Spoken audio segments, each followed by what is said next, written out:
Buenas noches, damas y caballeros. Bienvenidos a otro encuentro especial. Soy Nero. Antes de comenzar, quiero saber quiénes me acompañan hoy. Comenten desde dónde están viendo y qué hora es por allá. Bueno, vayamos con el primer relato.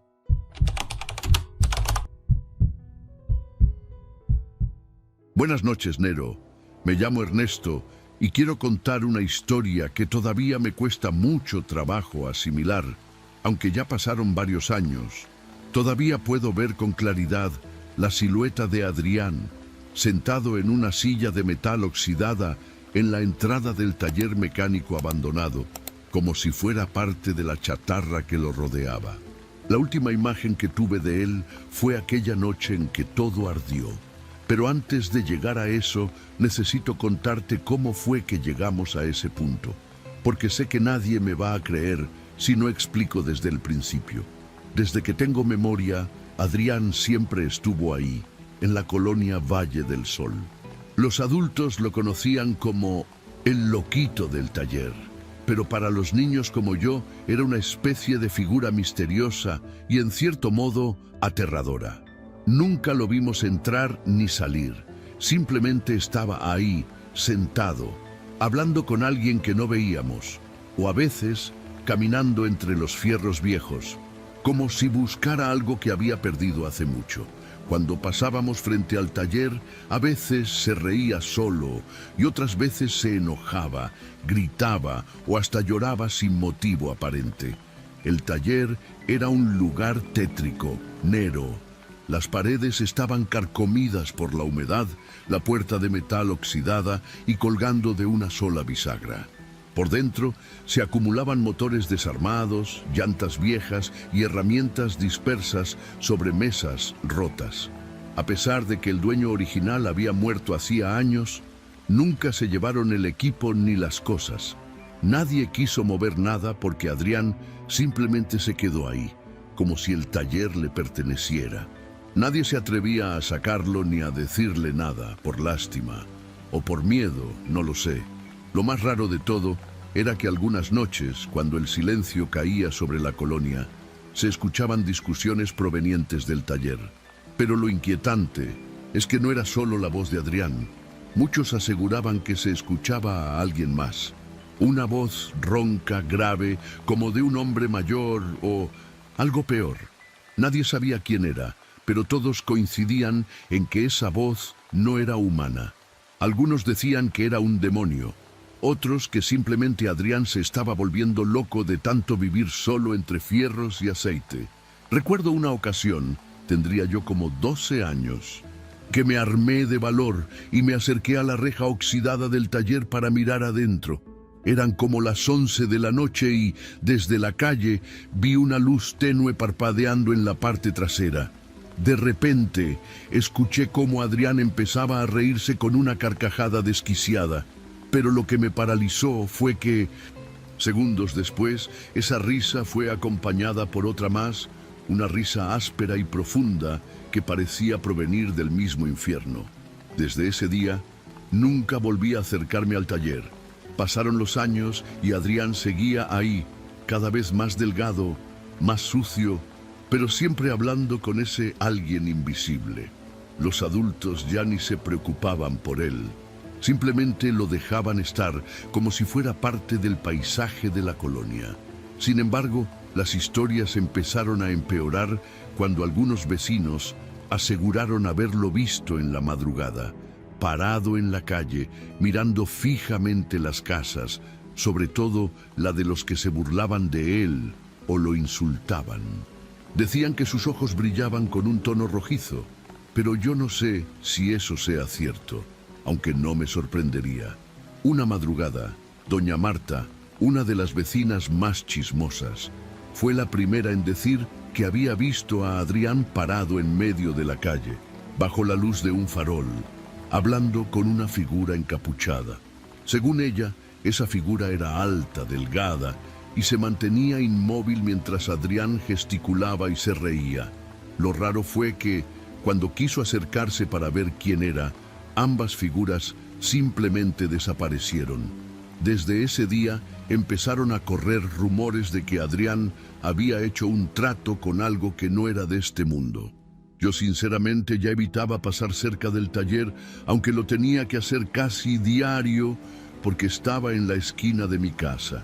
Cada vez que caminaba por ahí, aceleraba el paso y miraba al suelo, pero siempre sentía la mirada de Adrián clavada en mi espalda, como si pudiera verme incluso a través de las paredes. Una noche, incluso, mientras pasaba con mi hermano menor, juramos haber visto una sombra moverse entre los fierros, aunque a simple vista no había nadie. Mi hermano todavía lo recuerda y se niega a hablar del tema. La situación se volvió insostenible cuando los ruidos se hicieron más frecuentes y violentos. Ya no eran solo risas o discusiones. Se escuchaban golpes, como si alguien estuviera tirando cosas o arrastrando objetos pesados dentro del taller. Lo más extraño es que nadie lo veía salir a comprar comida o agua, pero ahí seguía, sobreviviendo de quién sabe qué manera. Algunos decían que se alimentaba de animales que cazaba en la colonia. Otros, que no necesitaba comer, que eso que lo acompañaba lo mantenía vivo. Y así fue hasta esa madrugada, esa maldita madrugada que nunca voy a poder olvidar. Eran como las 3 de la mañana cuando me desperté por el olor a humo. Al asomarme por la ventana, vi el cielo teñido de rojo y negro, con enormes llamas saliendo del taller. De inmediato salí corriendo a la calle junto con mis papás y varios vecinos, y lo que vimos fue algo que nunca vamos a poder borrar de nuestras mentes. Adrián estaba ahí, de pie, dentro del taller en llamas, pero no intentaba salir ni gritaba pidiendo ayuda. Solo estaba quieto, como si no sintiera el fuego devorándole la piel.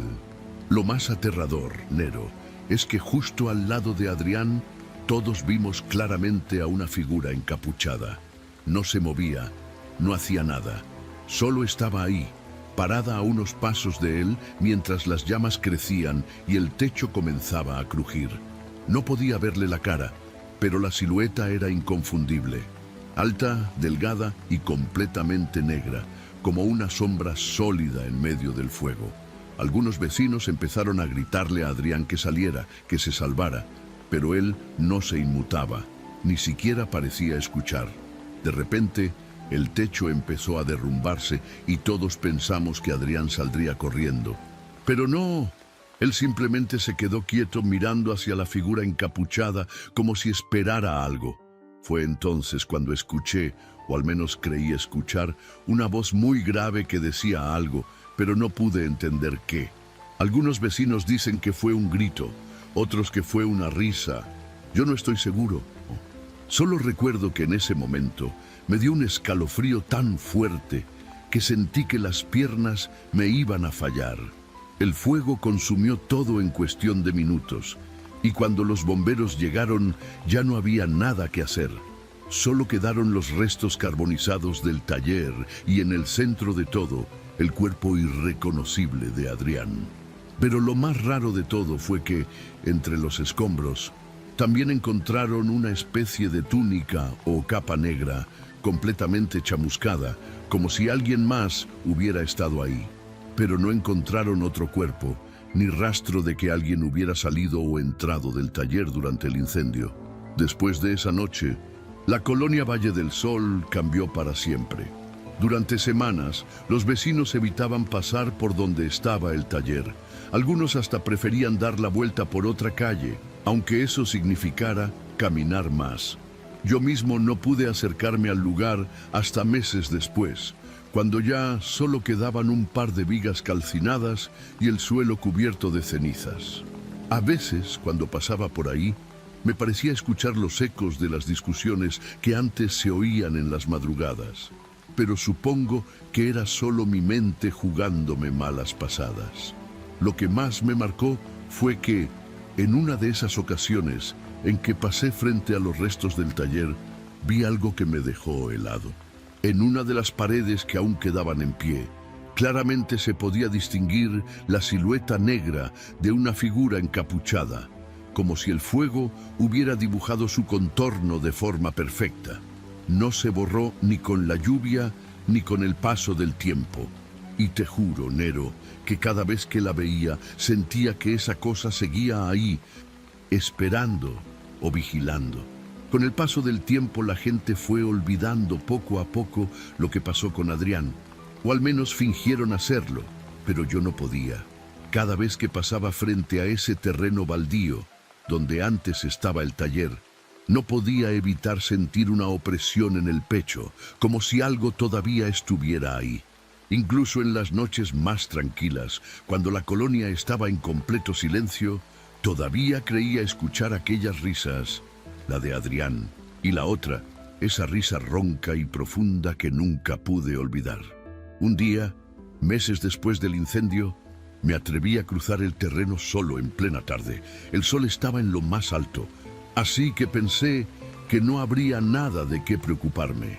Caminé entre los escombros, con el sonido de las piedras quebrándose bajo mis pies, y me detuve justo en el lugar donde alguna vez estuvo la silla de metal en la que Adrián siempre se sentaba. Ahí fue cuando me di cuenta de que entre las cenizas había algo parcialmente enterrado, una pequeña figura de metal oxidado. Me agaché y la saqué con cuidado. Era una especie de amuleto, una medalla circular con símbolos que no entendí en ese momento. Tenía grabada una figura encapuchada, idéntica a la silueta que todos habíamos visto aquella noche del incendio.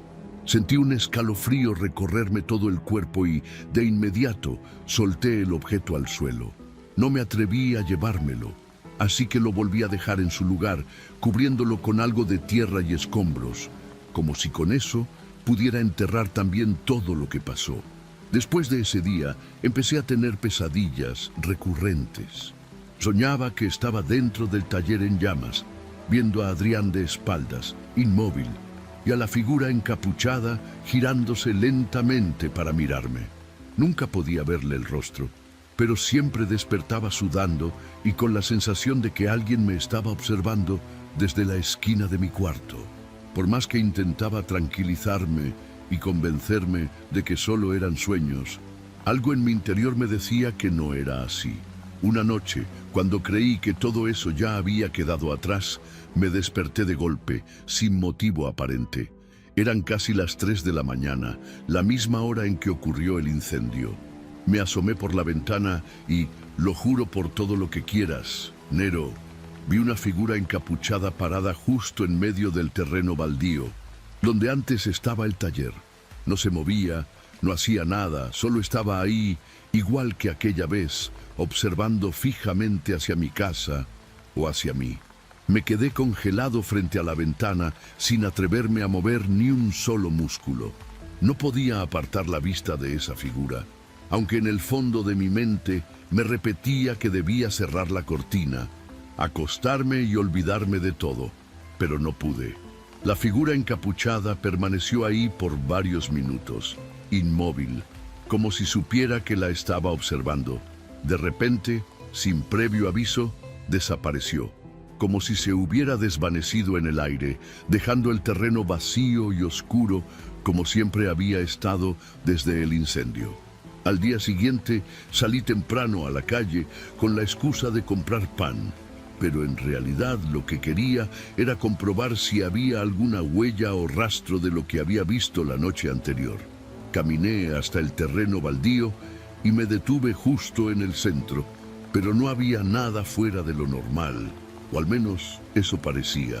Sin embargo, cuando di media vuelta para regresar a mi casa, noté que en la tierra, justo donde había estado parada la figura, había una marca circular, como si algo muy pesado se hubiera apoyado ahí.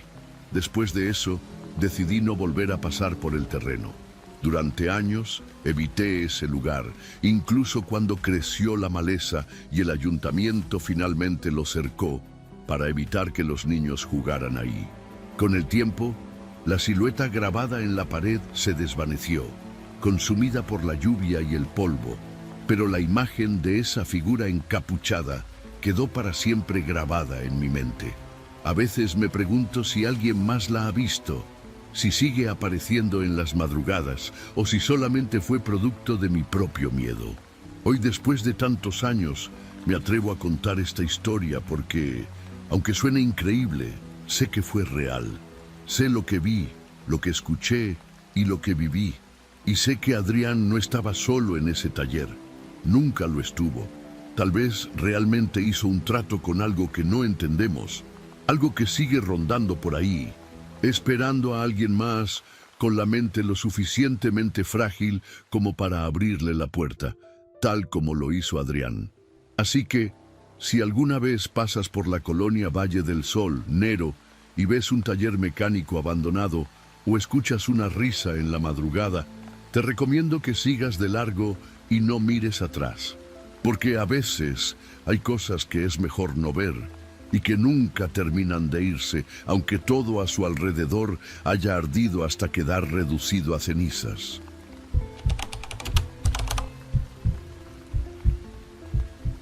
Buenas noches, Nero.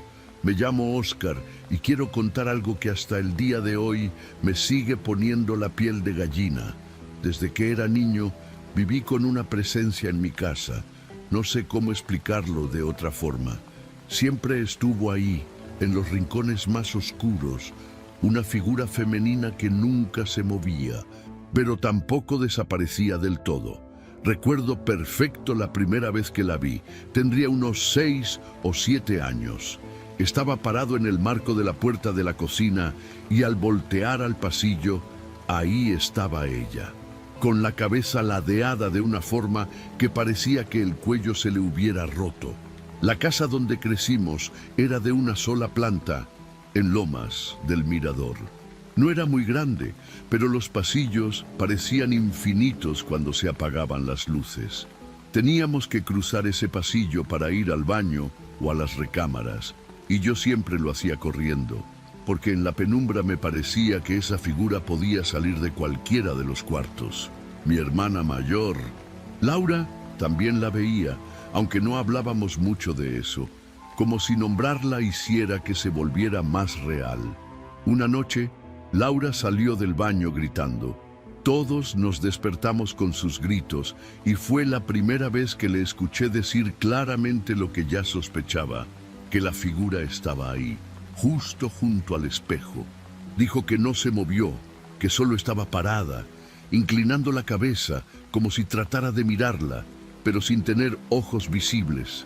Mi mamá intentó calmarla, pero desde entonces ninguno de los dos quería pasar por ese pasillo cuando estaba oscuro. Después de ese episodio, empecé a verla con más frecuencia. A veces, al final del pasillo, otras veces en el rincón de la sala, parada detrás del sillón como si se escondiera a medias. Pero lo que nunca voy a olvidar es cuando la encontré al pie de mi cama, en plena madrugada. Abrí los ojos, sintiendo esa presión extraña en el pecho que uno siente cuando hay algo que no debería estar ahí. Y ahí estaba ella. No se movía, no decía nada. Solo estaba parada, ladeando la cabeza de esa manera imposible. No me atrevía a gritar ni a moverme. Me quedaba inmóvil, respirando despacio, esperando que desapareciera. A veces lo hacía de golpe, como si se esfumara en el aire, pero otras simplemente se alejaba flotando, deslizándose hacia la puerta del cuarto, como si la gravedad no le afectara en absoluto. Esas noches no dormía nada. Me quedaba despierto hasta que salía el sol, mirando la puerta entreabierta por si regresaba. Con el paso de los años, la presencia se volvió parte de la rutina, aunque jamás dejé de sentir miedo. A veces, cuando llegaba de la escuela y no había nadie en casa, evitaba pasar por el pasillo largo que conectaba las recámaras. Me quedaba en la sala, con la televisión encendida, esperando a que mis papás o Laura regresaran. Pero incluso en esos momentos, sentía su mirada fija desde algún rincón. Aunque al voltear no hubiera nada visible, era como una presión en la nuca. Una incomodidad constante que no me dejaba estar en paz. Recuerdo una tarde especialmente tensa. Laura y yo estábamos solos en casa y ella me pidió que la acompañara al baño porque le daba miedo cruzar el pasillo. Yo no quería, pero al final fui con ella. Mientras la esperaba afuera, parado junto a la puerta, la luz del pasillo empezó a parpadear, como si hubiera un corto. De pronto, la figura apareció justo en la esquina, a unos metros de nosotros. No hizo ningún movimiento, pero la cabeza ladeada y la forma en que parecía mirarnos bastaron para que Laura gritara y me jalara de la mano, corriendo los dos hasta la sala. Después de ese día, mis papás decidieron dejar una lámpara pequeña encendida en la sala todas las noches, para que no tuviéramos que cruzar el pasillo en completa oscuridad. Pero aún con esa luz tenue, a veces la figura se veía ahí, parada en el extremo como esperando que alguien se acercara.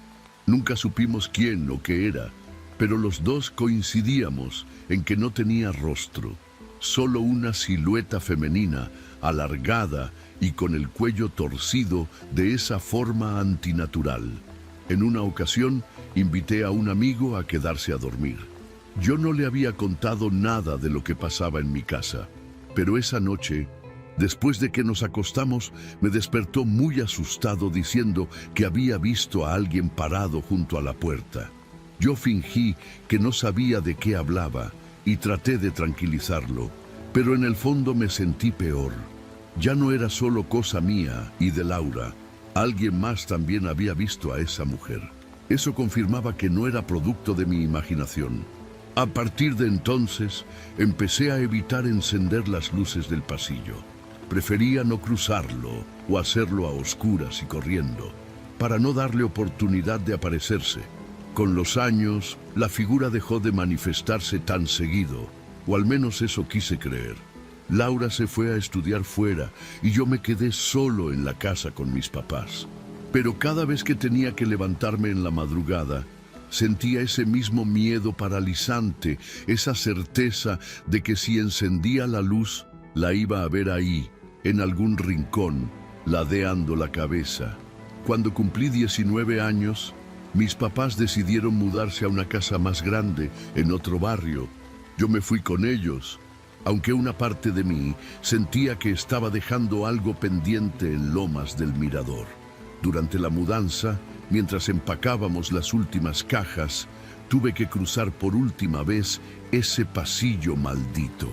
Lo hice de día, con todas las ventanas abiertas, pero aún así, al pasar junto al espejo del baño, me detuve un momento, como esperando verla reflejada ahí, como la había visto tantas veces en mi infancia. No apareció, pero no me sentí aliviado. Más bien sentí que algo me observaba, como si la casa misma supiera que nos estábamos yendo. Esa noche dormimos por última vez en la casa vacía, sobre colchones en el suelo. No pude pegar el ojo en toda la noche, con la vista clavada en la puerta del cuarto, esperando que ella apareciera de nuevo. Pero no lo hizo. Era como si supiera que ya no volveríamos y no tuviera razón para mostrarse. Después de la mudanza, pasaron varios meses en los que por fin me sentí tranquilo. La nueva casa no tenía esos pasillos largos, ni rincones oscuros que provocaran esa sensación de incomodidad. Sin embargo, el miedo se había quedado conmigo. Cada vez que iba al baño en la madrugada o apagaba las luces de la sala, no podía evitar mirar de reojo a las esquinas, esperando ver aquella figura parada, ladeando la cabeza. Un día, Laura vino de visita y nos quedamos platicando hasta tarde. En algún momento tocamos el tema de la casa vieja y le pregunté si ella también seguía pensando en esa figura. Me dijo que sí, que a veces la soñaba, parada junto al espejo, y que en esos sueños no podía moverse ni gritar. Me contó que incluso en su departamento, donde vivía sola, evitaba colocar espejos en los pasillos por miedo a que al cruzar la viera reflejada ahí, como cuando éramos niños. Esa conversación me dejó muy inquieto. Me di cuenta de que, aunque habíamos dejado atrás la casa, el miedo seguía dentro de nosotros, como una marca.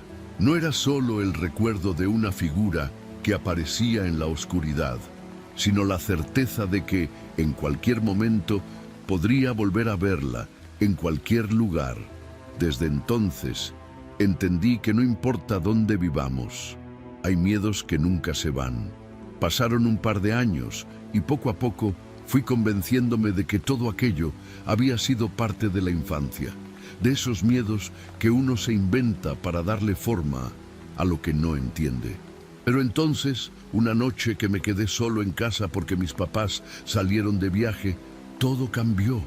Me desperté de golpe, sin razón aparente, y sentí un escalofrío recorrerme el cuerpo. No había ruido, todo estaba en silencio, pero algo me hizo voltear hacia la puerta de mi cuarto. Y ahí estaba, parada en la entrada, con la cabeza ladeada. No podía creerlo. Llevaba años sin verla, y ahí estaba otra vez, en esta casa, como si nunca se hubiera quedado en Lomas del Mirador. Sentí un terror tan profundo que apenas podía respirar. Quise levantarme de la cama, pero mi cuerpo no respondía. Estaba completamente paralizado.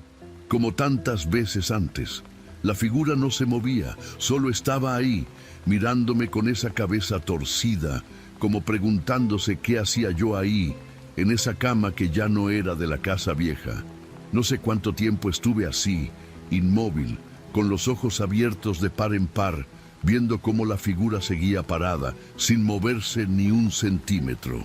De pronto, tal como había hecho en otras ocasiones, comenzó a alejarse flotando, deslizándose por el pasillo hasta perderse en la oscuridad. Apenas desapareció, pude moverme. Me levanté de un brinco, encendí todas las luces de la casa y me quedé sentado en la sala, temblando, hasta que amaneció. Al día siguiente, le conté a Laura lo que había pasado. Se quedó callada unos segundos y luego me dijo: «Yo también la he visto en mi departamento». Me explicó que últimamente, sobre todo cuando está muy cansada o se despierta a medianoche, la ha visto parada en la esquina de su cuarto, siempre con la cabeza ladeada, siempre inmóvil. Nos quedamos en silencio, entendiendo lo que eso significaba. La figura no estaba ligada a la casa, sino a nosotros. Desde ese día empecé a pensar que quizá lo que vimos en la casa de Lomas del Mirador no era un fantasma cualquiera, sino algo que decidió seguirnos, que se pegó a nosotros como una sombra que nunca se despega. Laura y yo dejamos de hablar del tema tan seguido, como si ignorarlo hiciera que se fuera, pero en el fondo los dos sabemos que no importa dónde estemos. Esa figura sigue ahí, esperando el momento en que bajemos la guardia para aparecerse de nuevo. Hace poco volví a pasar por Lomas del Mirador, por pura nostalgia. La casa sigue ahí, aunque ahora vive otra familia. Me quedé un rato parado frente a la fachada, recordando todo lo que pasamos Laura y yo en esos pasillos oscuros. No me atrevía a acercarme demasiado ni a tocar la puerta. Me bastaba con mirar desde la calle y sentir ese nudo en la garganta, esa sensación de que, aunque yo me hubiera ido, algo se quedó atrapado ahí para siempre. Esa noche, cuando llegué a casa, apagué las luces como siempre, intentando no pensar en la figura. Pero mientras caminaba hacia mi recámara, sentí de nuevo esa presión en la nuca, ese escalofrío familiar que no sentía desde hacía meses.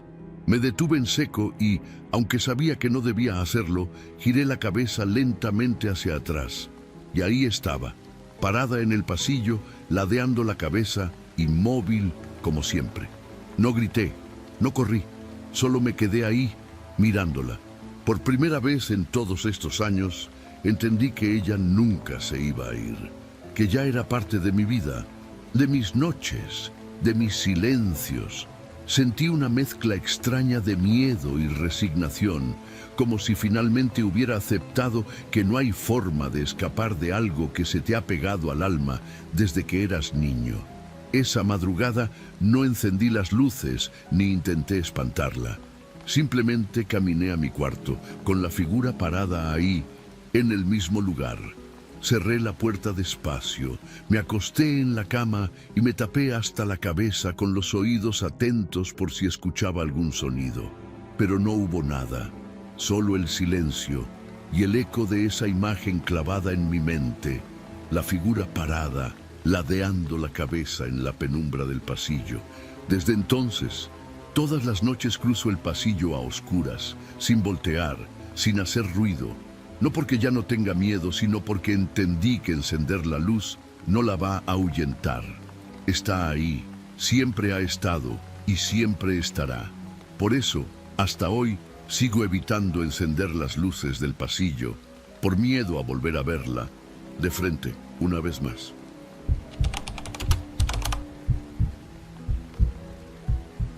Buenas noches, Nero. Me llamo Ramiro y quiero contar algo que me pasó hace 3 años y que hasta la fecha no he podido olvidar. Esa imagen se me quedó grabada en la cabeza. Unas piernas larguísimas, blancas como la cal, moviéndose entre los arbustos de la Sierra de Durango, mientras cenábamos en el campamento. No había forma de que pertenecieran a un ser humano ni a un animal que yo conociera. Todos en el grupo nos quedamos congelados, sin atrevernos siquiera a respirar. Lo que fuera aquello se deslizaba en silencio, como si flotara, pero al mismo tiempo podíamos escuchar el crujido de las ramas bajo su peso. Yo estaba ahí con otros compañeros de la universidad, haciendo una práctica de biología en una de las zonas más aisladas de la sierra. El calor era insoportable. La tierra estaba agrietada por todos lados, seca al punto de que no veíamos ni rastro de agua en los arroyos. Esa noche, mientras comíamos unas latas de atún alrededor de la fogata, fue cuando vimos aquello. Primero escuchamos un chasquido, luego un movimiento entre los arbustos y de pronto esas piernas blancas, largas, que se movían con una lentitud antinatural.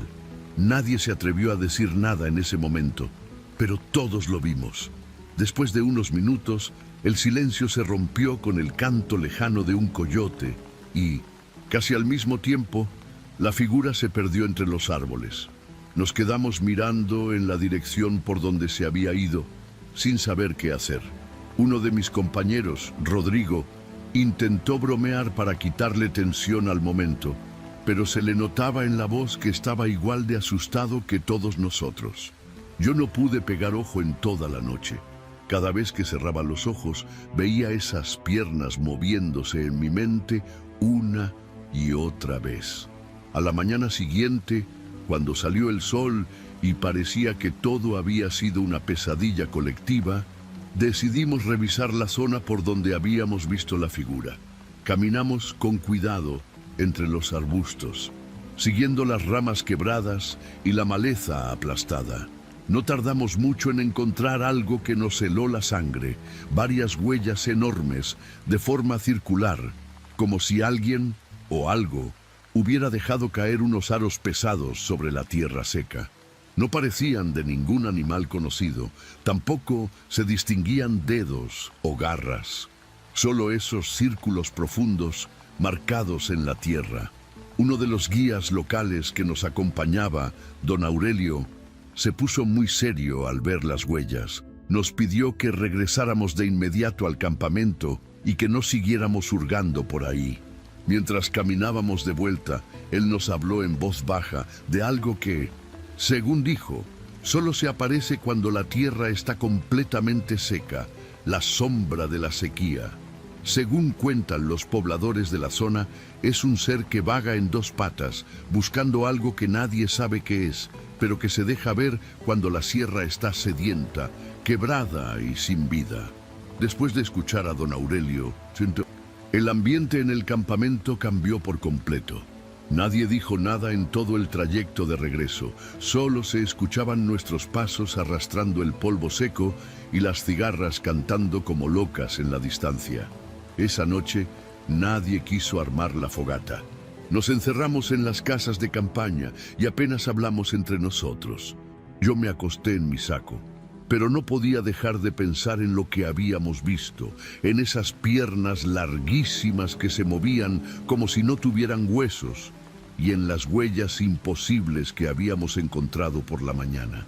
Al día siguiente, uno de los profesores quiso continuar con las actividades de campo, como si nada hubiera pasado. Nos llevó a una zona más al norte para recoger muestras de suelo, pero el ambiente seguía tenso, pesado. Yo me quedé un poco rezagado del grupo, observando la sierra, notando lo seca que estaba la tierra, cómo los árboles parecían esqueletos de lo que alguna vez fueron. Fue entonces cuando, entre las ramas secas, me pareció ver de nuevo ese destello blanco, como si alguien se asomara apenas entre los troncos. Me froté los ojos, convencido de que era mi imaginación, pero el miedo se me volvió a meter en el pecho. No le dije nada a nadie, no quería parecer paranoico, pero mientras más caminábamos, más sentía que algo nos estaba observando. No eran animales, de eso estoy seguro. No se escuchaba ningún movimiento típico de fauna. Al contrario, todo estaba silencioso, como si la sierra misma contuviera la respiración. El calor era sofocante y el aire olía a tierra quemada. De repente, uno de mis compañeros gritó: ¡Miren esto! Corrimos hacia donde estaba y encontramos más huellas como las de la mañana anterior, enormes, circulares, pero esta vez parecían más frescas. El profesor intentó calmarnos, diciendo que probablemente se trataba de algún tipo de erosión o de alguna marca provocada por maquinaria. Pero don Aurelio, que también venía con nosotros, negó con la cabeza y se persignó. «Ya anda cerca», murmuró, casi para sí mismo. Ese comentario me dejó helado. No sabía si lo decía para asustarnos o si realmente creía en lo que había dicho la noche anterior. Yo no creía en esas cosas, pero algo dentro de mí me decía que esto no era normal, que había algo en la sierra que no podíamos explicar. Esa tarde regresamos temprano al campamento. Don Aurelio pidió hablar con el profesor a solas y nosotros nos quedamos esperando. Desde lejos los vimos discutir en voz baja. Cuando terminó la charla, el profesor nos dijo que al día siguiente cancelaríamos la práctica y que regresaríamos al pueblo. Todos nos quedamos sorprendidos porque apenas llevábamos 3 días de la semana que teníamos programada. Nadie protestó. Creo que todos, en el fondo, sentíamos que era lo mejor. Pero esa noche, antes de empacar, nos pasó algo que nos dejó aún más marcados. Esa última noche en la sierra, mientras guardábamos las cosas en los vehículos, escuchamos un sonido que nunca había oído en mi vida. Era un aullido largo, profundo, pero no parecía de coyote ni de lobo. Tenía algo humano, como si alguien gritara desde muy lejos, con una desesperación que se metía en los huesos. Nos quedamos todos quietos, mirándonos unos a otros, tratando de convencernos de que había sido el viento. Pero el sonido volvió a escucharse, esta vez más cerca, más fuerte, como si algo se estuviera acercando rápidamente a donde estábamos. Don Aurelio se puso pálido y nos gritó que apagáramos las luces y nos metiéramos en las tiendas de campaña. Nadie cuestionó la orden. En segundos estábamos todos encerrados, en silencio absoluto, apenas respirando. Yo me metí en mi saco de dormir con el corazón latiéndome tan fuerte que pensé que se me iba a salir del pecho. Afuera, los aullidos continuaban, cada vez más largos, más desgarradores. Después empezaron a escucharse pasos, pero no eran pasos normales, eran golpes secos, pesados, como si alguien arrastrara algo enorme por el suelo seco. En un momento, los pasos se detuvieron justo frente a nuestra tienda de campaña. Pude ver la sombra a través de la tela. 2 piernas larguísimas, quietas, como si quien fuera que estuviera ahí nos estuviera observando. Quise gritar, salir corriendo, pero el miedo me paralizó por completo. Rodrigo, que estaba junto a mí, me agarró del brazo y me hizo una seña de que no hiciera ruido. Aguantamos la respiración mientras esa cosa permanecía ahí, inmóvil, como si supiera que estábamos adentro, escondidos, pero sin poder escapar. De pronto, la sombra se inclinó ligeramente y vimos cómo algo golpeó la tienda. Apenas un roce, pero suficiente para que toda la estructura temblara. Rodrigo soltó un pequeño gemido de miedo y yo cerré los ojos con fuerza, esperando que, lo que fuera, nos destrozara en ese momento. Pero después de unos segundos, el golpe no se repitió. Los pasos comenzaron a alejarse, primero lentos, luego más rápidos, hasta que se perdió entre los árboles. Nadie se movió durante lo que pareció una eternidad. Solo cuando ya no escuchamos nada, Rodrigo susurró, ¿ya se fue? Pero yo no pude contestar. Esa noche no dormimos. Todos nos quedamos en las tiendas, en silencio, esperando que amaneciera.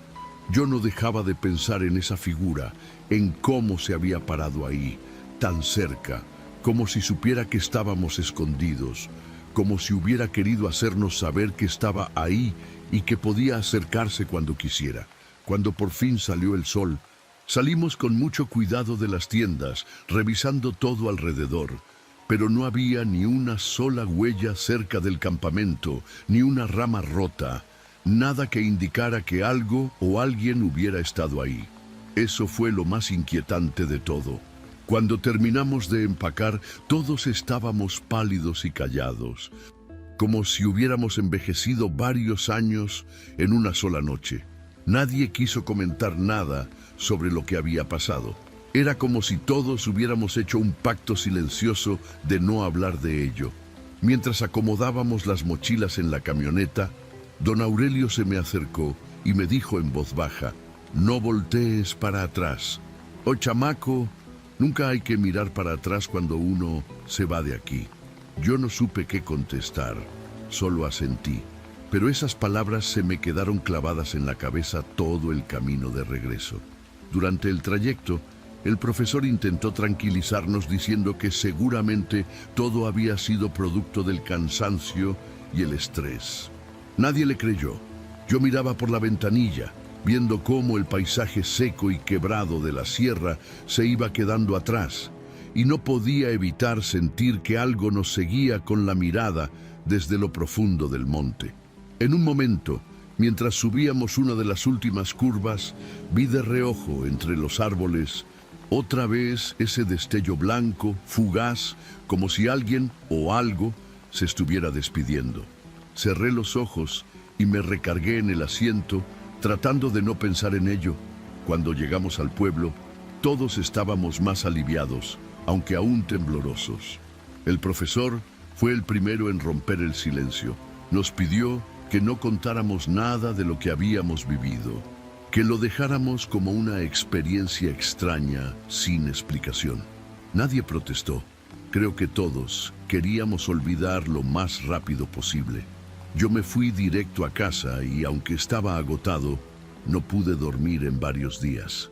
Cada vez que cerraba los ojos, veía de nuevo esas piernas larguísimas y escuchaba ese aullido imposible que aún me retumbaba en los oídos. Unos días después, decidí buscar más información sobre lo que don Aurelio había mencionado: la sombra de la sequía. Me metí a varios foros de internet y también pregunté a algunos conocidos que son de la región. Lo poco que encontré fue inquietante. Al parecer, hay muchas historias antiguas que hablan de una figura que aparece cuando la tierra está seca y muerta, como una especie de espíritu o maldición que vaga por la sierra, buscando no se sabe qué. Algunos dicen que es el alma de un caminante que murió de sed, otros que es la manifestación misma de la sequía, que se lleva a quienes se encuentra solos en el monte. Después de leer eso, decidí no seguir buscando. Sentí que entre más sabía, más presente se hacía en mi mente esa figura, como si con solo pensar en ella pudiera invocarla. Así que dejé de hablar del tema, incluso con mis compañeros. Pasaron los meses y luego los años, y todo quedó como un recuerdo borroso, como una pesadilla que uno prefiere no revivir. Pero lo más extraño es que desde entonces, cada vez que escucho un aullido lejano en la sierra, incluso cuando veo documentales o películas donde se escucha algo parecido, me recorre un escalofrío que me hace revivir todo, como si estuviera otra vez ahí, en medio de esa tierra seca y rota. Hace poco, volví a la Sierra de Durango, pero esta vez como turista, no como estudiante. Fui con mi familia a visitar unas cascadas y aunque todo estaba verde y bonito por las lluvias, no pude evitar sentir un nudo en el estómago cuando reconocí algunas de las rutas por las que habíamos pasado en aquella práctica. Al llegar al pueblo, pasamos por la plaza y, para mi sorpresa, vi a don Aurelio sentado en una banca, tomando un café. Me acerqué a saludarlo y él me reconoció de inmediato. Me sonrió, pero en sus ojos vi que también recordaba lo que habíamos vivido. Platicamos un rato y me atreví a preguntarle si la sombra de la sequía seguía apareciendo en la sierra. Él se quedó en silencio unos segundos, miró hacia el monte y luego me dijo: mientras la tierra se seque, mientras el hombre le quite el agua a la sierra, siempre va a andar por ahí. Me lo dijo con una calma que me heló. Luego, sin decir más, se levantó y se fue caminando despacio.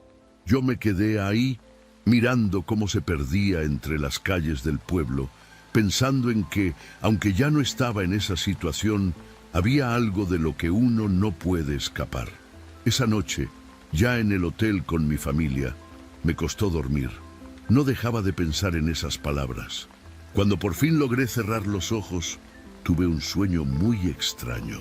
Estaba otra vez en el campamento solo, de noche, con la tierra seca y agrietada a mis pies. De entre los arbustos salían de nuevo esas piernas larguísimas, moviéndose en silencio hacia mí. Me desperté sudando, con el corazón acelerado, y al mirar por la ventana vi que afuera llovía. Me tranquilizó saber que la sierra no estaba seca, que por ahora, al menos, ese ser no tendría razón para aparecer. Desde entonces he entendido que hay cosas que no tienen explicación, cosas que uno simplemente presencia y que te cambian para siempre. No sé qué era lo que vimos aquella vez, no sé si fue un espíritu, una leyenda hecha carne o simplemente el delirio colectivo provocado por la sequía y el miedo. Lo único que sé es que fue real, tan real como las huellas que encontramos y como el pavor que sentimos al escuchar esos aullidos horribles en medio de la noche. Hoy puedo contarlo con un poco más de calma, pero te juro, Nero, que cada vez que escucho un aullido en la sierra, aunque sea en una película, se me enchina la piel y vuelvo a sentir ese mismo miedo. Hay cosas que no se pueden borrar, que se quedan con uno para siempre, como una sombra que, aunque uno no la vea, siempre está ahí, esperando a que la tierra se seque de nuevo.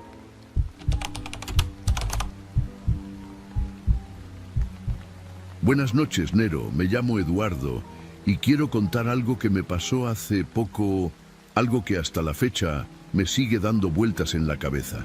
Todo empezó el día que compré un espejo antiguo en el Tianguis de Toluca, donde tengo mi puesto de ropa. Recuerdo que me llamó la atención por su marco de madera tallado a mano, aunque estaba desgastado y con algunas manchas de óxido. Lo compré barato, pensando que le daría un toque vintage a mi puesto, pero desde ese día mi vida cambió de una manera que nunca imaginé. La primera vez que lo colgué en el puesto, noté que los clientes se quedaban mirándolo, pero no con admiración, sino con incomodidad. Algunos incluso se alejaban rápido, sin decir nada. Al principio creí que era pura casualidad, que quizá el espejo reflejaba mal la luz o mostraba demasiado las imperfecciones de la ropa. Pero después empecé a notar cosas que ya no pude explicar tan fácilmente. Por ejemplo, cuando me acomodaba en el puesto temprano, antes de que llegaran los demás, a veces veía en el reflejo sombras que pasaban detrás de mí, aunque no había nadie más. Una mañana, mientras arreglaba unas camisas, vi claramente cómo algo se movía en el espejo. Una sombra oscura, alargada, que cruzó de un lado a otro. Me giré de inmediato, pero no había nadie. Ese día me dio un escalofrío tan fuerte que casi me dan ganas de quitar el espejo y guardarlo, pero me dije que seguro estaba sugestionado. Traté de ignorarlo, aunque confieso que desde entonces me costaba trabajo hasta voltear a verme en ese espejo. Con los días, las cosas se pusieron peores. Empecé a tener sueños muy raros. Siempre era lo mismo, me veía parado frente al espejo, pero al acercarme, mi reflejo me sonreía de una manera extraña y luego caminaba hacia atrás, metiéndose en un pasillo oscuro. Yo lo seguía, pero nunca podía salir de ahí. Caminaba y caminaba, pero el pasillo no terminaba. Me despertaba sudando con el corazón acelerado. Nunca había tenido sueños así de vívidos, y lo peor es que se repetían casi todas las noches. Un día, mientras atendía a una clienta, un señor mayor se acercó, vio el espejo y se quedó quieto como si algo lo hubiera paralizado. Después de unos segundos, me dijo en voz baja, casi como si no quisiera que nadie más escuchara: «Ese espejo no debería estar aquí». Me quedé helado, sin saber qué contestarle. El señor simplemente se dio la vuelta y se fue, dejándome con la piel de gallina y una sensación de que lo que estaba pasando no era normal. Después de ese encuentro con el señor, ya no pude ignorar lo que estaba pasando. Me quedé varios minutos viendo el espejo, tratando de entender qué tenía de especial o de raro, pero no noté nada fuera de lo común a simple vista. Sin embargo, desde ese momento, empecé a fijarme más en los detalles. Noté que en las mañanas, cuando apenas comenzaba a abrir el puesto, el espejo estaba completamente empañado, como si alguien hubiera respirado frente a él, aunque no había humedad y ni siquiera hacía frío. Un par de días después, una clienta que siempre me compraba faldas me dijo, medio en broma y medio en serio, que desde que había puesto ese espejo, el ambiente se sentía pesado. Me lo dijo riéndose, pero con esa risa nerviosa que uno pone cuando en el fondo sí siente miedo. Otros clientes también empezaron a venir menos seguido, y los que venían casi no se acercaban a donde estaba el espejo. Fue entonces que me cayó el 20. No era mi imaginación. El espejo estaba afectando el ambiente de mi puesto. Una tarde, cuando ya estaba por cerrar, me quedé solo acomodando la mercancía. De repente, sentí como si alguien estuviera parado detrás de mí. Lo primero que hice fue voltear hacia el espejo y ahí estaba, una figura oscura, estática justo a mi espalda. Me giré en chinga, con el corazón en la boca, pero no había nada, no había absolutamente nadie. Me costó trabajo volver a moverme, sentía las piernas entumidas del susto. Desde ese día empecé a tener miedo de quedarme solo en el tianguis. Las noches se volvieron insoportables. Los sueños del pasillo sin salida se hacían cada vez más largos y más oscuros. Ahora, en vez de solo ver a mi reflejo entrando al pasillo, también veía esa misma sombra oscura siguiéndome, siempre unos pasos detrás. Cuando despertaba, sentía como si me hubieran quitado toda la energía. Amanecía agotado, como si realmente hubiera estado caminando durante horas. Fue entonces que supe que tenía que hacer algo. Esto ya no era normal. Un sábado, después de cerrar, le conté todo a doña Irma, una señora que tiene su puesto de hierbas y limpias en el mismo tianguis. Ella me escuchó muy seria y me recomendó ir con una curandera que conocía, que según ella era buena para esas cosas. No perdí el tiempo. Al día siguiente fui a verla, llevándome incluso una foto del espejo porque, la neta, ya no me animaba ni a cargarlo. Cuando le mostré la foto, la curandera frunció el ceño y me dijo, sin rodeos, «Ese espejo tiene algo pegado». Cuando la curandera me dijo eso, sentí que se me helaba la sangre. Le pregunté qué quería decir con algo pegado y me explicó que hay objetos que, por su antigüedad o por lo que han vivido, pueden cargarse de energías o hasta de entidades que se quedan pegadas. Me dijo que, en el caso del espejo, probablemente había absorbido algo muy negativo. Yo solo podía pensar en las sombras que había visto y en los sueños tan raros. Todo empezaba a tener sentido, aunque me costaba trabajo asimilarlo. La curandera me preguntó si quería hacer una limpia o si prefería deshacerme del espejo de una vez. Me recomendó lo segundo, porque, según ella, a veces esas cosas no se quitan tan fácil y es mejor cortar de raíz. me sugirió romper el espejo en un lugar alejado, donde no hubiera casas ni gente cerca. Me advirtió que al hacerlo probablemente sentiría algo, pero que no me asustara, que era normal. No te voy a mentir, Nero, me dio miedo, pero decidí hacerlo. Ya no podía seguir viviendo con esa cosa en mi vida. Esa misma tarde, después de cerrar el puesto, agarré el espejo y lo envolví en una manta vieja para que nadie lo viera. Caminé hasta un lote baldío que está a unas cuadras del tianguis, un lugar que está entre unas bodegas abandonadas y donde casi nunca pasa nadie. Mientras iba caminando, sentía el espejo más pesado de lo normal, como si me costara más cargarlo, aunque no era tan grande ni tan grueso. Cada paso que daba me sentía más nervioso. Hasta me dieron ganas de regresarme, pero ya estaba decidido. Cuando llegué al lote, miré a todos lados para asegurarme de que no hubiera nadie y puse el espejo en el suelo. Por un momento me quedé parado frente a él, viéndome reflejado por última vez. Y ahí estaba otra vez, detrás de mí, la sombra oscura. Me paralicé. No podía moverme ni gritar. Solo sentía un frío en la espalda y un zumbido en los oídos. No sé cuánto tiempo me quedé así, pero de repente sentí como un impulso que me hizo reaccionar. Sin pensarlo mucho, agarré una piedra grande y la lancé con todas mis fuerzas contra el espejo. El sonido fue seco, fuerte. El espejo se rompió en 1000 pedazos. En el mismo instante en que se rompió, sentí una especie de sacudida en el cuerpo, como si algo me hubiera atravesado y luego me hubiera abandonado. Me quedé unos segundos sin aliento, respirando agitado mientras miraba los pedazos de vidrio esparcidos por el suelo. No sé cómo explicarlo, Nero, pero en ese momento sentí como si me hubieran quitado un peso de encima, como si de verdad algo se hubiera desprendido de mí. Después de romper el espejo me quedé ahí parado varios minutos, como si necesitara asegurarme de que realmente se había acabado todo. El silencio en el lote era absoluto.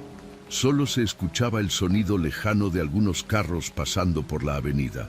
Me agaché a recoger algunos pedazos, pero la curandera me había dicho que no tocara nada con las manos, así que solo los empujé con el pie para que quedaran bien esparcidos y no se notara tanto que alguien había dejado eso ahí. Me sentía raro, aliviado, pero también con un hueco en el estómago. Esa noche dormí mejor que en muchas semanas. No soñé con pasillos, ni con sombras, ni con mi reflejo. Me desperté descansado, como si me hubieran quitado una carga enorme de encima. Los días siguientes también fueron tranquilos. Volví a poner mi puesto en el tianguis, pero esta vez sin el espejo, obviamente. Algunos clientes que habían dejado de ir regresaron, y hasta me dijeron que el ambiente se sentía más ligero. Yo solo les sonreía, sin contarles todo lo que había pasado. Sentía que no muchos me iban a creer. Sin embargo, a pesar de que todo parecía haber vuelto a la normalidad, no podía evitar pensar en lo que la curandera me había dicho, que las cosas pegadas a veces buscan dónde quedarse. Cada vez que me reflejaba en cualquier otro espejo, en casa o en el tianguis, me daba un poco de miedo, como si en cualquier momento pudiera volver a ver esa sombra detrás de mí. Aunque no había vuelto a soñar con el pasillo, la sensación de que algo había estado conmigo tanto tiempo no se me quitaba de la cabeza. Un par de semanas después, mientras acomodaba unas chamarras en el puesto, doña Irma se me acercó y me preguntó si ya había resuelto lo del espejo. Le conté que sí, que ya lo había roto y que todo estaba mejor. Ella solo asintió y me dijo, «Qué bueno, porque esas cosas a veces se agarran de uno y es difícil que se vayan». Me quedé pensando en eso toda la tarde y no pude evitar voltear varias veces hacia el lugar donde antes había colgado el espejo, como esperando ver algo ahí, aunque no había nada. Una noche después de cerrar, pasé por el lote baldío solo por curiosidad. Me asomé desde lejos, pero ya no vi nada de los pedazos del espejo, o tal vez no quise ver. Sentí un escalofrío recorrerme el cuerpo, y me fui rápido de ahí. Desde ese día ya no he vuelto a pasar por ese lugar. Prefiero pensar que lo que sea que estaba en ese espejo se quedó ahí o se fue para siempre. Pero la verdad, Nero, a veces me pregunto si de verdad se fue o si simplemente está esperando otro espejo donde reflejarse. Con el paso de los meses, volví a mi rutina normal en el tianguis. Ya no tuve más experiencias raras, ni sombras en los reflejos, ni sueños con pasillos interminables. Pero aunque en apariencia todo estaba bien, dentro de mí quedó una especie de cicatriz invisible. Cada vez que paso por algún puesto donde venden cosas antiguas, evito mirar los espejos, aunque algunos sean muy bonitos o parezcan inofensivos. Ya no quiero volver a traer a mi vida algo que no entiendo ni que me puede hacer daño. Un día, mientras platicaba con otros vendedores, salió el tema de objetos viejos y de cómo, a veces, uno no sabe lo que se está llevando. Les conté, a grandes rasgos, lo que me había pasado con el espejo, sin entrar en tantos detalles. Algunos se rieron, como si fuera una exageración o una superstición más, pero otros se quedaron callados, con esa mirada de quien sí cree, o al menos respeta ese tipo de cosas. Me dio tranquilidad saber que no soy el único que cree que hay objetos que guardan más que polvo y recuerdos. Aunque rompí el espejo y supuestamente me deshice de lo que traía, hay algo que nunca se me ha ido: la sensación de que en los reflejos hay más de lo que podemos ver. A veces, cuando me miro en el espejo del baño de mi casa o en las vitrinas de otros puestos, me detengo un segundo más, como esperando ver algo moviéndose detrás de mí. No ha pasado nada raro desde entonces, pero la costumbre se me quedó, como un mecanismo de defensa. No sé si algún día se me quite. Hace poco, mientras limpiaba mi puesto, encontré en una esquina un pequeño pedazo de vidrio roto que, por un momento, me pareció parte del espejo antiguo. Me congelé, pero al mirarlo bien, me di cuenta que solo era un fragmento de otro artículo que había vendido días antes. Aún así, me quedé con una sensación extraña en el pecho, como si aquello fuera una advertencia o un recordatorio de lo que viví. No lo recogí, simplemente lo empujé con el pie hacia la banqueta y seguí trabajando. Así terminó todo, Nero, o al menos eso quiero creer. Rompí el espejo, me deshice de esa presencia y traté de seguir con mi vida. Pero hay noches cuando el tianguis está vacío y solo se escuchan los pasos lejanos de algún transeúnte, en que todavía me pregunto si de verdad me libré de aquello, o si simplemente se esconde, esperando el momento de reflejarse de nuevo en cualquier otro espejo, en el mío o en el de alguien más.